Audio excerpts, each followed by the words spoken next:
আজকে আমাদের ইফতার একদম সিম্পল আয়োজন। সুজির হালুয়া, ঘিয়ে ভাজা, পরোটা, এটাই আজকে আমাদের ইফতার। আলহামদুলিল্লাহ। আসসালামু আলাইকুম, সবাই কেমন আছেন? আশা করি ভালো আছেন সবাই। আমি একটা আজকে সিম্পল সুজির হালুয়া করব। ঘিয়ের মধ্যে এলাইচি, দারচিনি দিয়ে হাফ কাপ সুজি দিয়ে ভালো করে ভেজে নিব। হাফ কাপ চিনি, স্বাদ মতো লবণ, 1.5 কাপ দুধ দিয়ে দিব।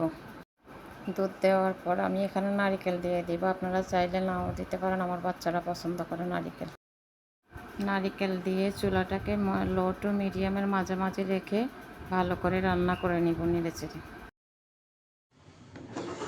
যেটা ফ্রাই হয়ে আসছে, আমি নামানোর আগে এখানে 1 চামচ ঘি দিয়ে দেবো। আপনারা চাইলে নাও দিতে পারেন, আমি ফ্লেভারের জন্য দিচ্ছি। লাস্টে যদি একটু ঘি দেওয়া হয় তাহলে এটা খেতে অনেক ভালো লাগে, ঘিয়ের একটা ফ্লেভার আসে। আমি এখানে কিশমিশ বাদাম কিছুই দিচ্ছি না, কারণ আপনারা চাইলে দিতে পারেন। আমি দিচ্ছি না, আমার বাচ্চারা কিশমিশ বাদাম পছন্দ করে না, এই জন্য আমি কিশমিশ বাদামগুলো অ্যাভয়েড করছি। আপনারা চাইলে দিতে পারেন। আমার হালুয়াটা রেডি। সুজির হালুয়ার সাথে ঘিয়ে ভাজা পরোটা না হলে চলে।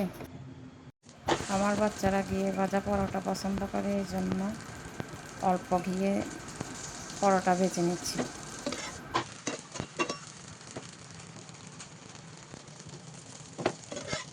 আপনাদের কাছে যদি আমার ভিডিওটা ভালো লাগে তাহলে লাইক, কমেন্ট, শেয়ার করে দেবেন। সবাই ভালো থাকবেন। আল্লাহ হাফেজ।